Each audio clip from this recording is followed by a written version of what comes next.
Hi everyone, welcome back to Blue Piano Soaps. So what happened is when I completed this video, and only when I completed this video, did I notice that I did not have the microphone turned on. So I went and I did this whole video and then realized there was no sound. So I'm going to try and narrate it for you and we will see how it works out. So what I am making today, or what I was making when I did this video, let me put it that way, is a floral scented soap.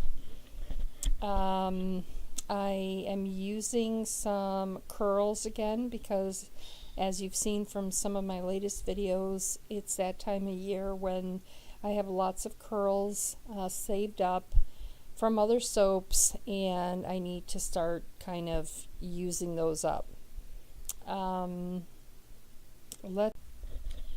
Okay, so what I'm showing you here is that I like to just mix my titanium dioxide in just a plastic cup. Those plastic cups you can get at Costco or Walmart for really inexpensive if you buy them in bulk. And I'm showing here that I used to use like a mini frother, and I see a lot of other soapers using them, but I have found myself lately just not even using that. It's just one more thing to clean up, and it works just as well to just go ahead and just use a plastic cup, which you can just throw out after you're done. You just kind of swirl it around and it mixes the titanium dioxide, or even if you were trying to mix micas, it mixes them just as well. I think I'm also saying here that many times I just put the mica or the oxide powder right into my mixing bowls. Sometimes I don't even mix them. I used to mix them a lot. Okay, so here I am showing you that my batter is thin, and of course we have blooper number 2. I'm going to call it blooper number 2 because obviously my not turning on the mic was blooper number 1. Huge blooper. But yeah, I go ahead and I spill some batter out of the bowl.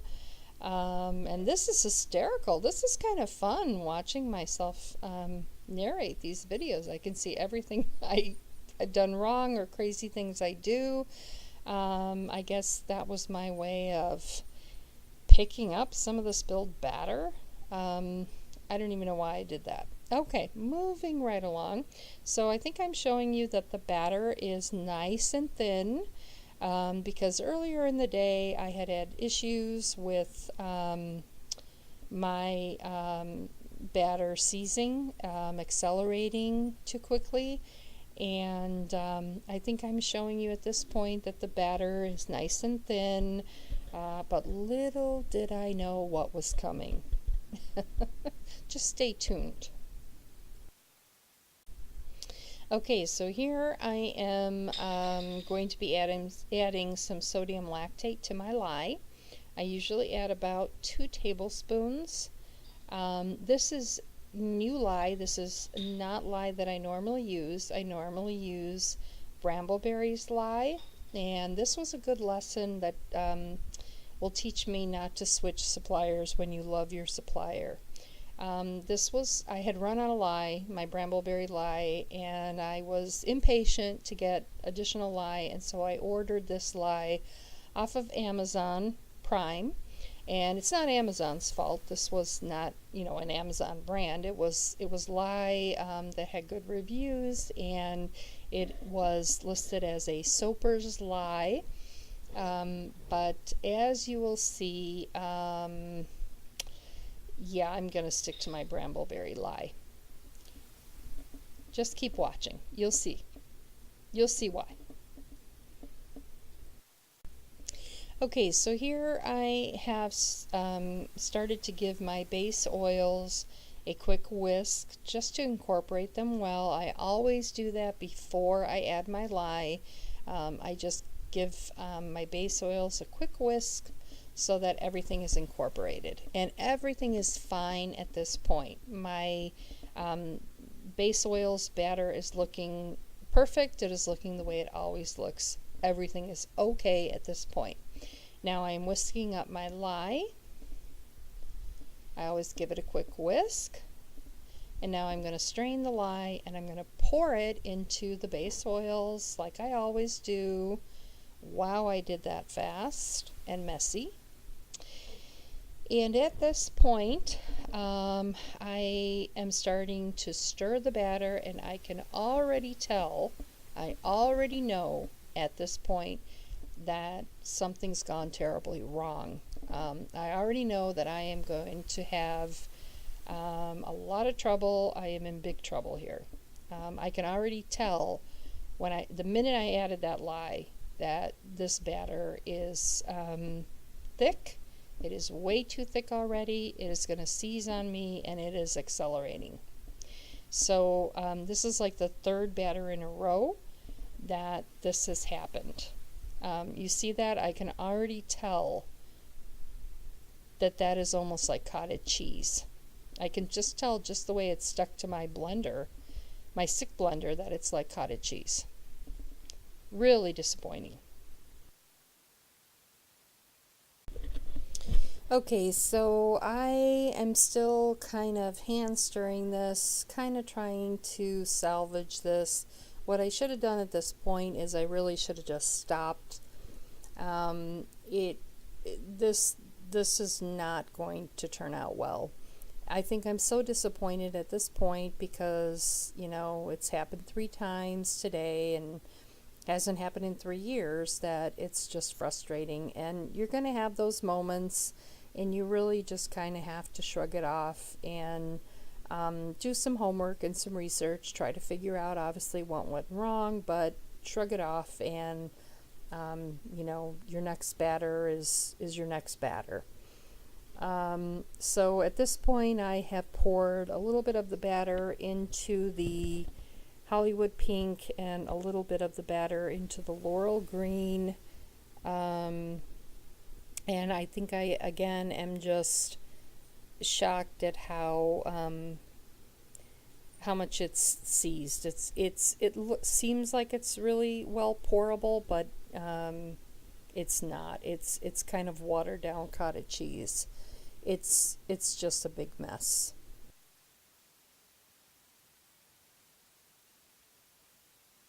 So here I'm showing you the fragrance oil, and I'll be honest with you, I can't remember the fragrance oil, so I will I'll have to put it in the comments.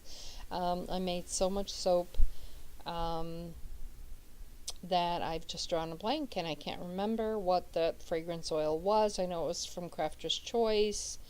I know it was a floral, but I'll have to put it in the comments. And I couldn't see while I'm editing this what the name of that fragrance oil was, so I will have to tell you later what it was.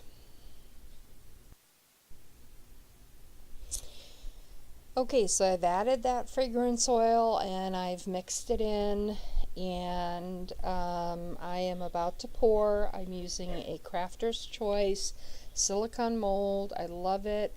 I got it at Wholesale Supplies Plus when it was on sale. The only thing is it's a little wider than I would like. My bars are usually not this wide, and so when I go to package it, it barely fits my packaging technique, I guess you would say, because the bars are a little wide. They do have one that is skinny and tall, and I like that one a lot better. Okay, so here I think I am mixing up the Hollywood pink mica and the laurel green mica from Nurture Soap, and I think I am just at a loss at how this batter just looks so icky. Oh, there I go. Okay, so I'm adding the Hollywood pink mica. I will, I'm sure, add next the laurel green mica, and I'm going to mix these up, and surprisingly the colors come out really nice. Like the Hollywood pink comes out just so pretty. I think I'm saying here that I'm not going to stick blend this because obviously it's already like light cottage cheese. And so I'm going to have to really mix this by hand. And then of course I add the fragrance oil, which is still eluding me at this moment what the name of it was. But I add fragrance oil as well to these two bowls. So I've added my colors. You can see the green is a pretty green. You can see that the pink is a really pretty, almost a fuchsia color pink.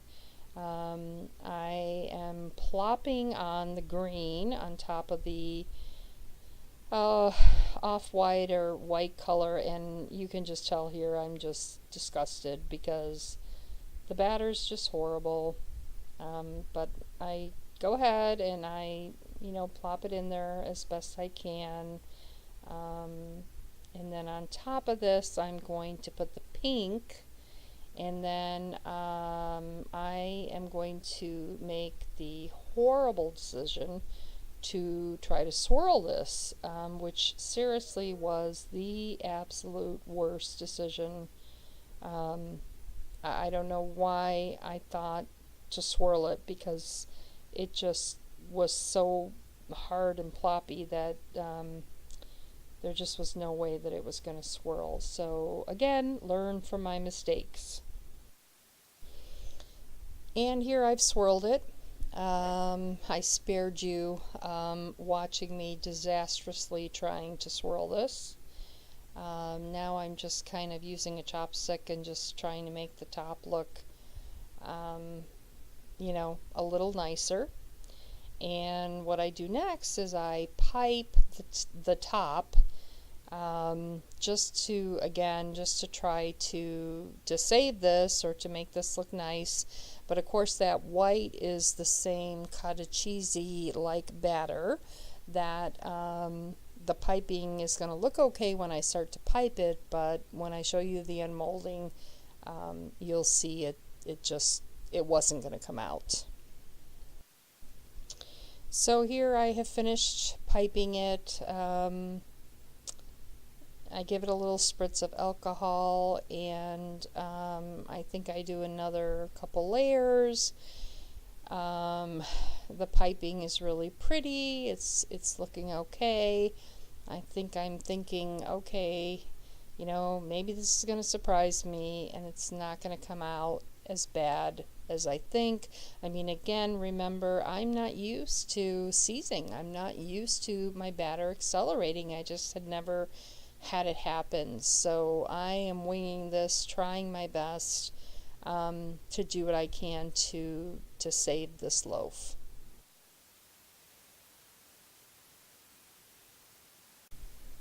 Here I think I'm adding some rose-colored and green-colored curls, again just to kind of make the top look pretty. And actually when I finish doing this, if I'm not mistaken, I think I add some little white pearls to the top too, and it actually looks like a beautiful, beautiful soap. I mean, from the top, it's super pretty. I mean, I will definitely make this again, but with my correct lye supplier, because it came out beautiful. It's a really, really pretty combination of colors, and I loved the white pearls in it. Welcome back to Blue Piano Soaps, everyone. So obviously I have to do some voice narration on this video because, like an idiot, and yes, I am going to call myself an idiot even though it's a word I really dislike, I forgot to turn the mic on when I was making that video, hence the need for the narration. But I remembered to turn it on for this unmolding. So here's our soap. It's been 24 hours. There it is. I'm going to take it out of the mold. I hope you can see. So, this is an all silicone mold, and you're just going to kind of pull it apart a little bit, just to kind of give it some air. And then I pop it out all in one quick swoop. And sometimes it's harder when it's not a straight, ooh, this one is tough. This one is not coming out as, there we go. Now the seal has released. I'm pushing from the bottom, and here it comes. And if you remember, this one we knew was going to be, or had the possibility, my goodness, or had the possibility, wow, of being a hot mess. Yep. And that's about what it is. Because if you remember, this is the one that seized. Actually, it's not as bad as I thought. It seized. It's really hard, way more crumbly and hard than it should be. I can tell you right now, this one will not be sold. I promised you that I would show it to you, hideous or not. It's actually a pretty soap, but the quality of it, the consistency of it, something went wrong. It seized, it's way too crumbly, way too hard. But let's cut a slice. Let's just see what it looks like. I did kind of some research online. Look at it. Look at all, I don't know if you can see it, but look at all the mess. When your soap crumbles like this, when you take it out of the mold, you really shouldn't have any mess. And I have a big heaping bunch of crumbled mess here. So it's not going to be sold. This is a fail. That's okay. That's okay though. We learn from our mistakes. And what I did is last night before I went to bed, I did some research on, why this would happen. Because as I told you, I have actually never had, I can tell even because it's hard even to cut with my soap cutter. Oh my God, it's horrific. Please, please, please, please, let's all laugh with me. I don't mind. Go ahead. Let it out. Giggle, laugh, do whatever you have to do. It smells good. It's pretty on top. Oh my gosh, I was almost choking. I was almost choking at the hideousness of it. This is a fail. This is going to be rebatched. I'm going to shoot this through my salad shooter and make curls out of this if it even works, and I am going to hot process it. I'm going to rebatch it. As I was saying, last night before bed, I did some research, and nothing really went with what happened to the soap, the seizing, because everything that I read about seizing says that it happens usually when you add fragrance oils. I had not, if you remember from the video, I had not even added the fragrance oil yet. I had simply mixed the lye water into the base oils. And so I am convinced that it's the new lye. I really, really think, because I didn't change anything else of my recipe. The only other thing was that maybe I soaped at a little bit warmer temperature than I usually do, but not by much. I mean, by a couple degrees. So I really am going to go with the idea that it's that new lye, because that is the only thing that was different. This is my same base recipe I use for almost all my soaps. And look at the difference. I mean, good Lord. Look at the difference.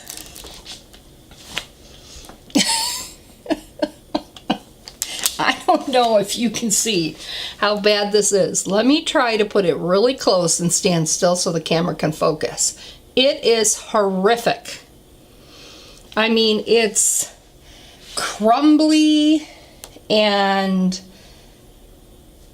I don't even know what to call it. Oh my gosh, it's just terrible. I'm going to remake this for you.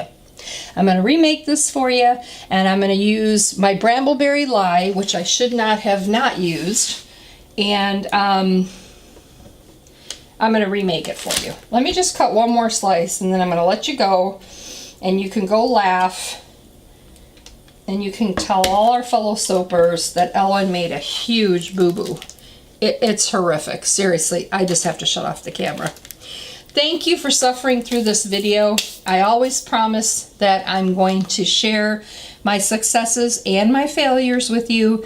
This is a fail. I appreciate you sticking with me and watching it with me.